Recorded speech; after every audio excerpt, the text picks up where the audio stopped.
5 seconds. Sir, several questions raised regarding the Defense Ministry and the External Affairs and Irrigation Ministries have been clarified by my colleagues from those ministries. My task, therefore, has been simplified to that extent.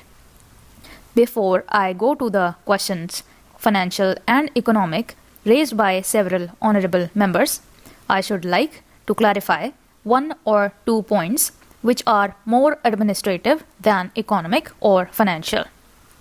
One of them was raised by my honorable friend. He raised the question about the recruitment by the Assistant Superintendents, Departmental Competitive Examination, and particularly about the examination held in 1960. He said that about Rs 6 lakhs were spent for the 1960 examination, and later it was declared that no vacancies were available. He therefore suggested that a definite procedure should be there and the examination should be held according to the vacancies declared in advance, and all persons who have qualified in that examination should be eligible for promotion or for appointment. Sir, I do not know whether the honorable member knows how these vacancies are filled. He probably refers to the section officer's grade in the Central Secretariat Service. This is filled 50% by the direct recruitment and 25% by the department competitive examination open to the assistants, that is, the next lower grade, and the rest 25% by promotion of the assistants on the basis of seniority subject to fitness. The examination, therefore, that he was referring to was a departmental competitive examination for filling 25% of the vacancies. It takes about 1 year for the Union Public Service Commission to declare the results of the examination from the time they take up the question of the examination. It is not therefore possible to declare the number of vacancies to be filled from the very beginning. To declare them just when the results are out is more realistic, and that is what is done. Sir, if the examination is treated as qualifying examination, the number of persons who will thus become eligible for appointment will be quite unrelated to the number of vacancies to be filled in, and then the very situation which the honorable member wishes to avoid would arise. It would not then be possible to hold any of the examinations at regular intervals, and promotions against this quota would become very fitful. The honorable member also suggested that the rules for recruitment and promotion, etc., should be uniform for all ministries, whether participating in the Central Secretariat Service scheme or not. It must be, and this is so, except for the Ministry of External Affairs and the Railways.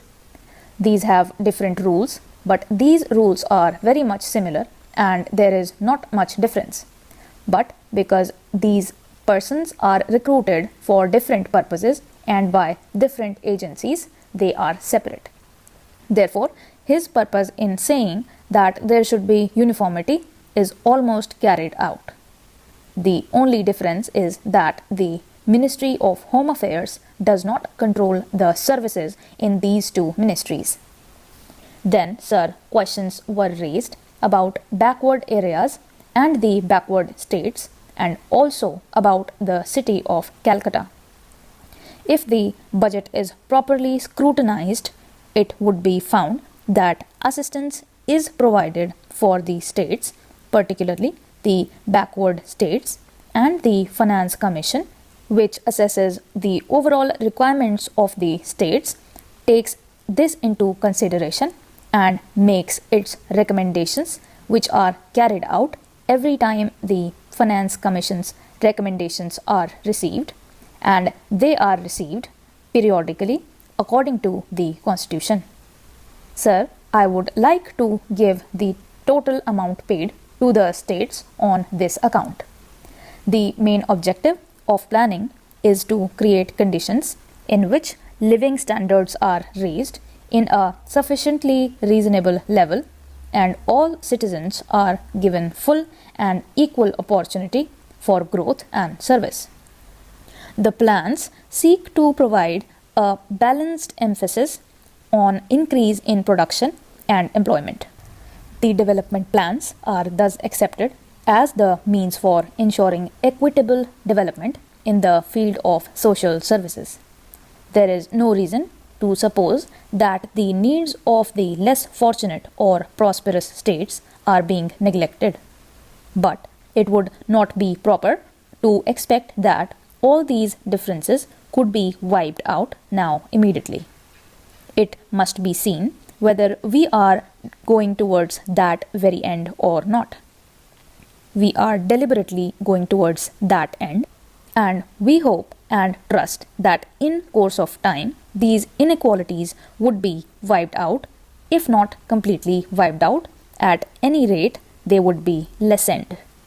My honorable friend complained about inadequate provision included in the plan for meeting the growing requirements of the city of Calcutta, where even the basic services like water supply, sewage disposal, and drainage were not being augmented, and that the central government was not enthusiastic about solving these difficulties.